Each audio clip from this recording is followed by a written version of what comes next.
होंगे तो उनको जितना बोलना है बोले ना, तो फिर क्या दिक्कत है। इसलिए कृपा करके पहले इनको मैंने जब भी रख दिए, लेकिन थोड़ा सा संक्षेप में ही, बहुत ही संक्षेप में थोड़ा बोल देंगे, लेकिन आप अपना पूरे तौर पर रख दीजिए। एक एक पार्टी की राय आ जाएगी सामने। माननीय संसदीय कार्य मंत्री, देखिए एक बात हम बता देते हैं, सुनिए ना। अरे काहे के लिए सबकी राय से न हुआ है भाई। सदन के सभी दल के एक एक नेता आप 10-10 मिनट बोलेंगे। आप पहले 10 मिनट बोलेंगे। अरे छोड़िए ना, अभी काहे के लिए कर, जितना देर बोलना बोले ना भाई। अरे बैठिए ना भाई, दूसरा आप स्थान तो ग्रहण कीजिए। नहीं छोड़िए ना। नहीं मैंने कहा कि इसको विधान परिषद में भी होना है।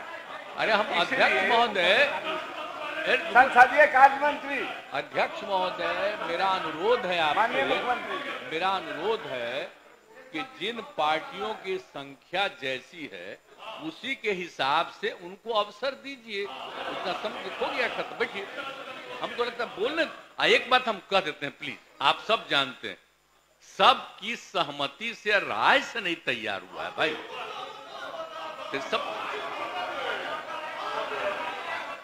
तो सबकी सहमति से सब कुछ कर दिया गया है। अब जो बात आ गई है तो अपनी बतवा रखिए ना।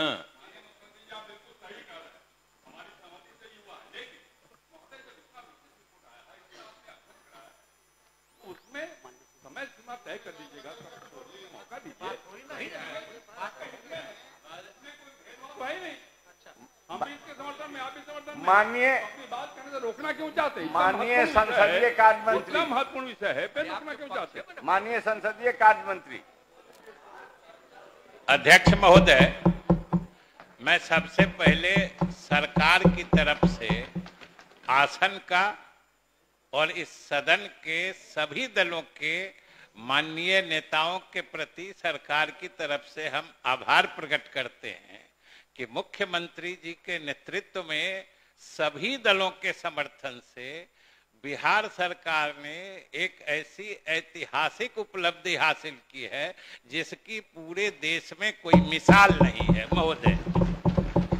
महोदय, सभी लोग अवगत हैं कि आज इस सदन के गठन के पूरे 111 वर्ष हो गए और इस दरमियान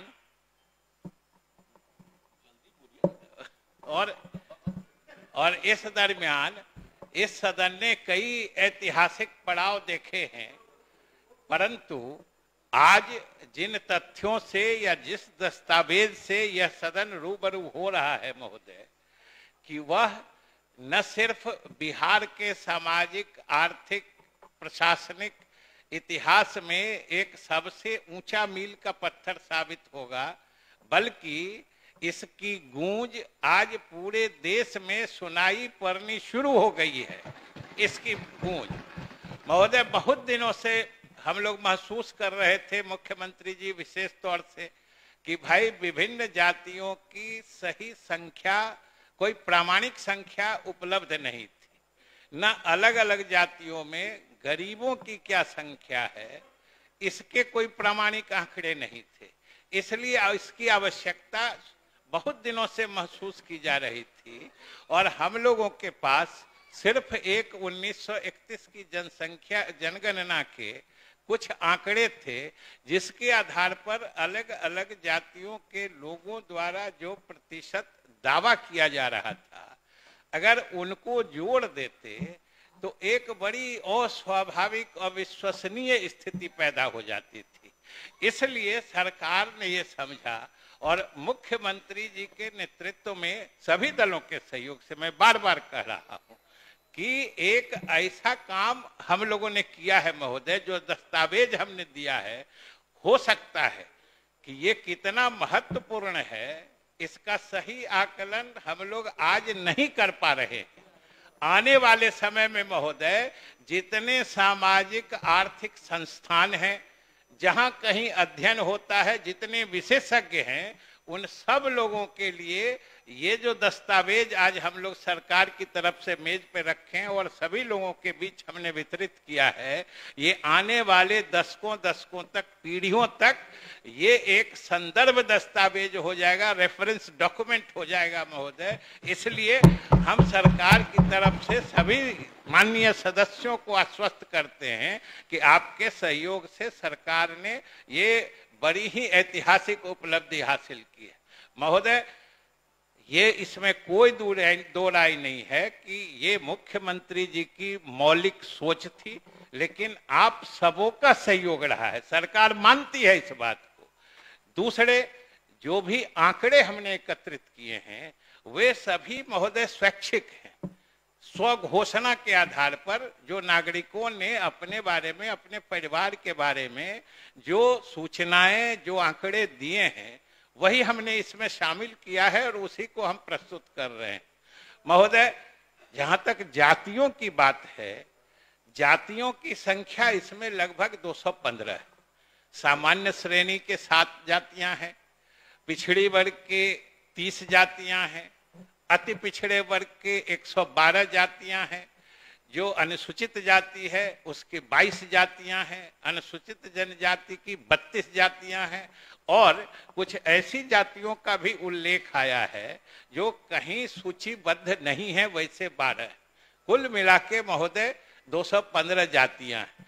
और कहीं कहीं से जब आवाज आती है कि इनकी संख्या घटा दी गई, बढ़ा दी गई या किन्हीं को कोई दिक्कत होती है, तो महोदय किसी जाति के संख्या या उसके प्रतिशत में कोई बढ़ना या घटना ये किसी जाति विशेष की उपलब्धि या उसकी असफलता का द्योतक नहीं होता है।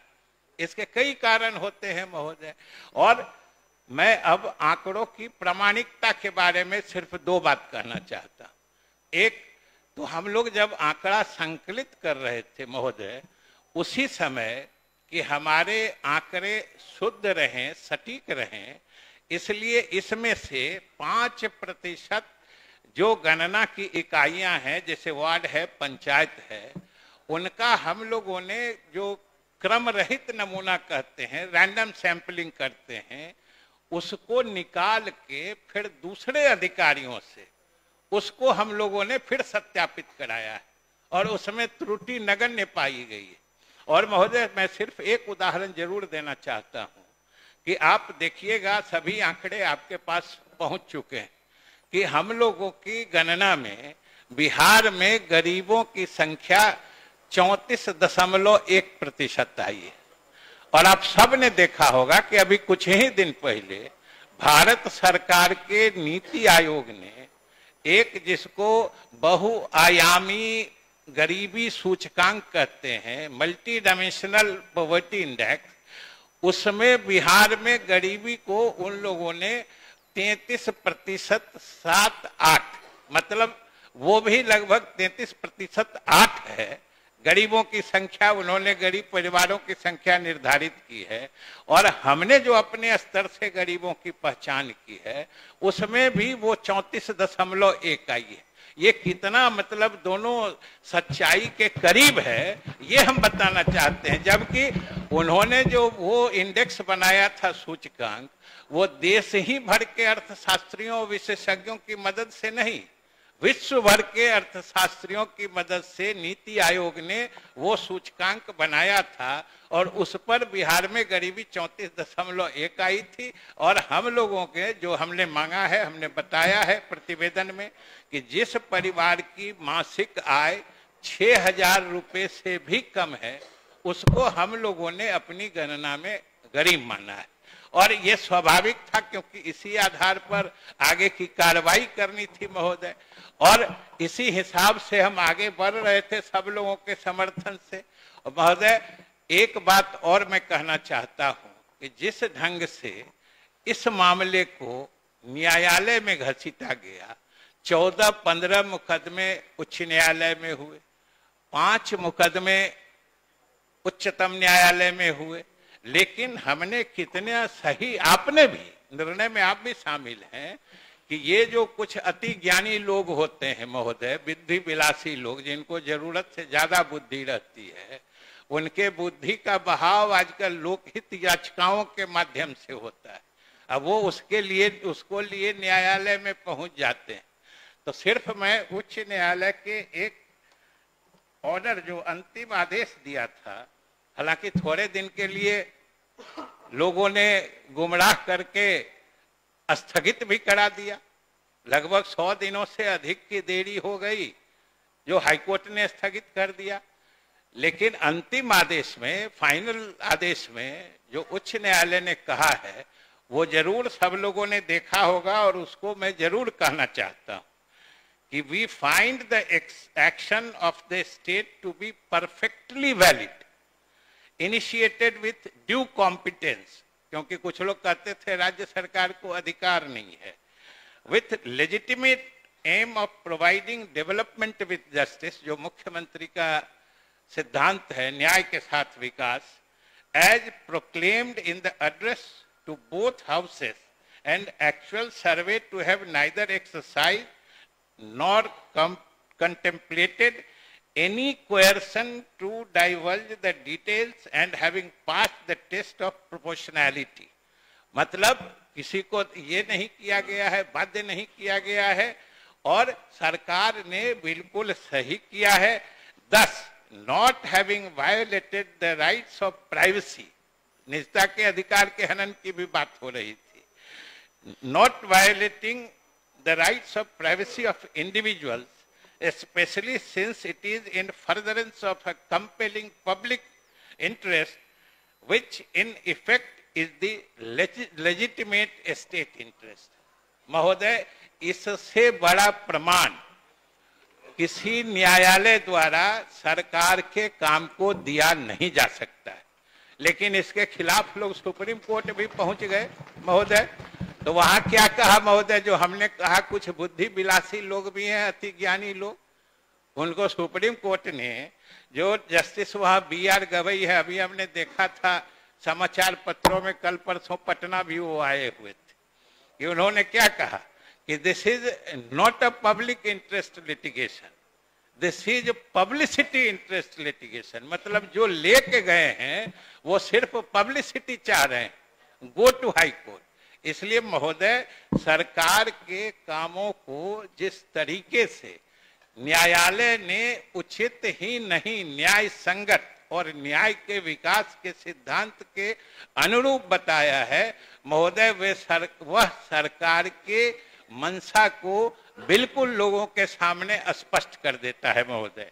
और अंत में महोदय, चूंकि बहुत सारे लोगों को बोलना है, ये जो आंकड़े आपको दिए गए हैं, इससे कुछ बड़े अच्छे निष्कर्ष सामने आते हैं, खासकर जो सामाजिक आर्थिक विकास का महोदय पैमाना होता है, चाहे वह साक्षरता दर हो, चाहे गरीबी हो, चाहे जो लिंगानुपात जो कहते हैं, सेक्स रेशियो जो कहते हैं, प्रति पुरुष कितने महिला मतलब होती हैं समाज में, तीनों स्तर जो सामाजिक विकास आर्थिक विकास का पैमाना होता है, उसमें बिहार की उपलब्धि महोदय असाधारण है। और आप देखिए कि साक्षरता दर में बिहार में 2011 की जनगणना जो केंद्र सरकार ने कराई थी, उसमें 61.8% था, और अभी जो महोदय हम लोगों ने कराया है उसमें 79.7% है।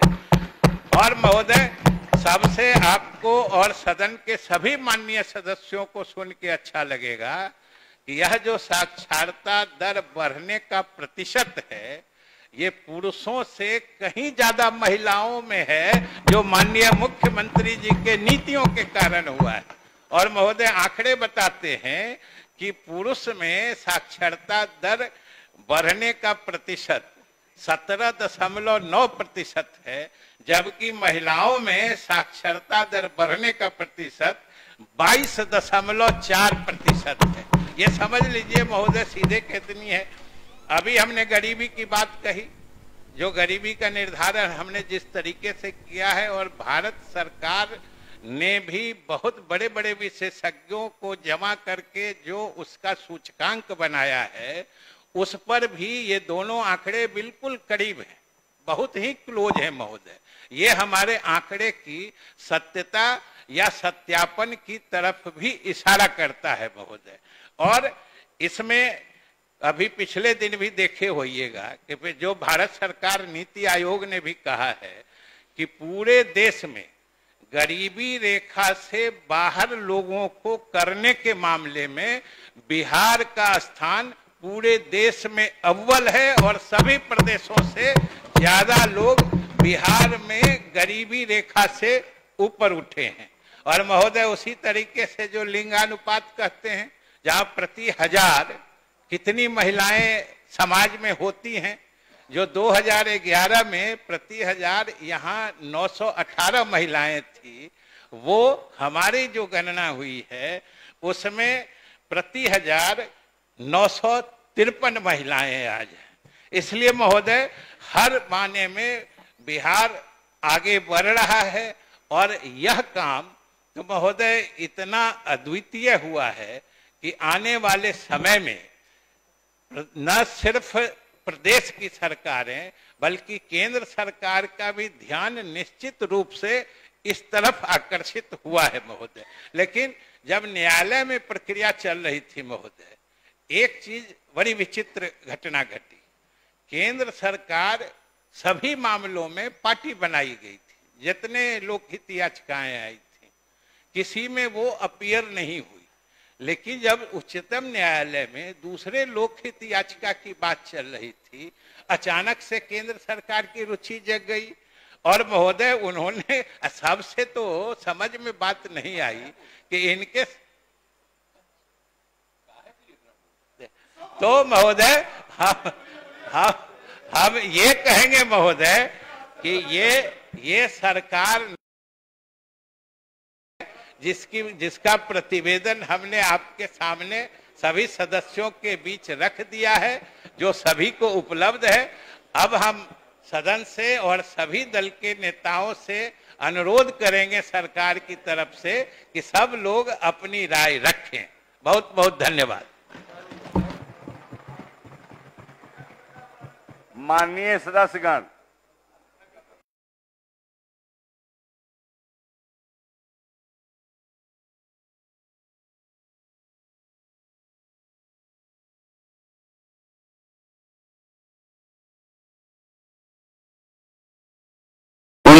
Minute, Bharatiya Janata Dal 38 minute, Janata Dal